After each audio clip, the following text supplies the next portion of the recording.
Eddie Custos à l'instant sur Espace Mediva 20h51. Vous êtes dans le Régis Club. Merci de nous rejoindre sur le 98.8 si vous arrivez tout juste.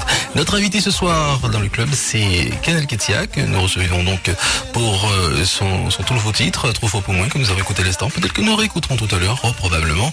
Et nous parlions donc à l'instant, juste avant la pause, Ketia, donc de cet enfant, donc Lénie Garcin. Voilà, qui est donc atteint à 6 ans du cancer. Voilà, cancer, donc le neuroblastome, donc c'est un cancer assez spécifique. Oui.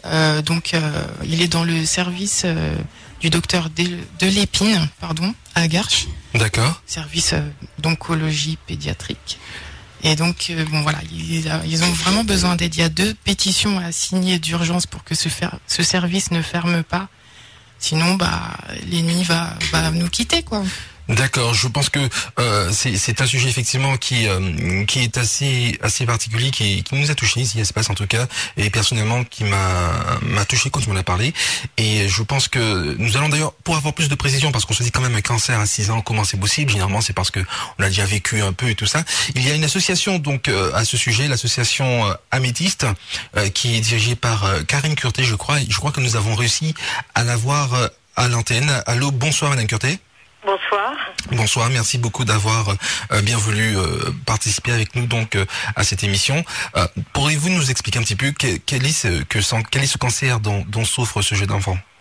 Alors, Lénie souffre d'un cancer qui est assez fréquent chez les enfants, qui est le neuroblastome. Moi, je suis la présidente de l'association qui milite pour qu'on puisse garder en France des traitements individualisés sur l'ensemble des cancers pédiatriques. Ça veut dire qu'il existe actuellement des traitements qui ne sont pas appliqués en France?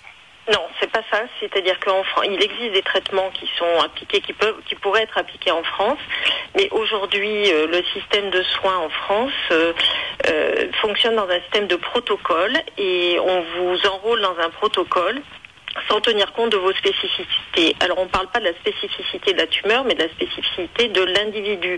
C'est-à-dire, quand vous êtes malade, si vous prenez de l'aspirine, ça va marcher sur vous, et peut-être que sur votre voisin, ça marchera moins bien. D'accord, là, c'est le même principe. Aujourd'hui, nous, dans le service du docteur de l'Épine, on milite pour qu'on puisse garder des traitements individualisés par rapport à chaque individu.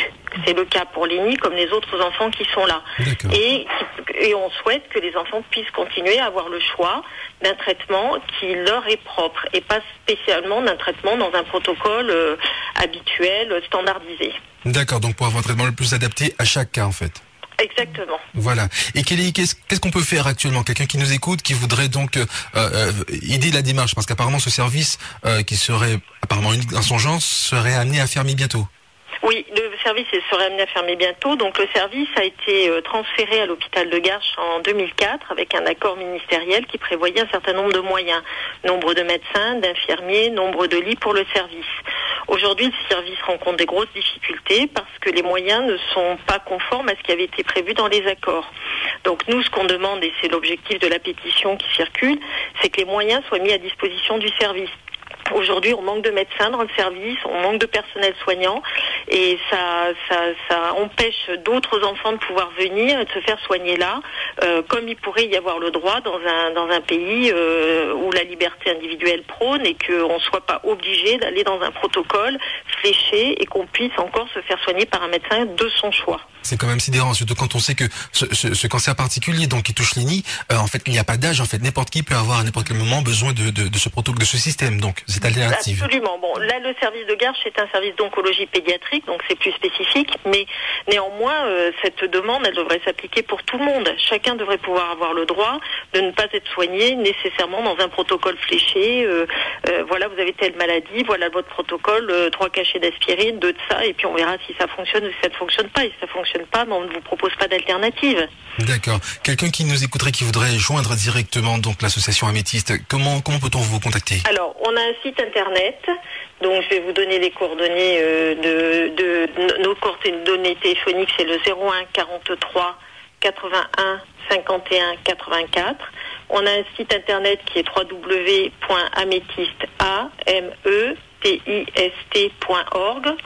Et puis on peut aussi aller sur le site de la page Facebook de sos-leni.net où beaucoup d'informations sont centralisées à travers aussi le site de l'ENI, les pétitions, les actions qu'il faut mettre en œuvre, parce que maintenant, si vous voulez, les médecins commencent vraiment à fatiguer de ne pas avoir de relève. On a des médecins prêts à venir et on se rend compte que tout est gelé au niveau de l'administration, de la direction, et qu'on ne met pas à disposition les médecins dont on pourrait avoir besoin pour l'ENI comme pour les autres enfants qui sont dans le service.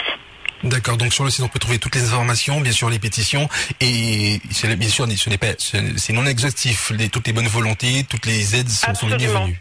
Absolument, c'est de ça dont on a besoin, et puis surtout de faire parler de ce combat de l'ENI, mais aussi du combat du service de Nicole, parce que on peut tous être touchés. Moi j'ai pris la présidence d'Améthyste parce qu'évidemment mon fils est passé dans le service. Malheureusement il avait 18 ans. D'accord.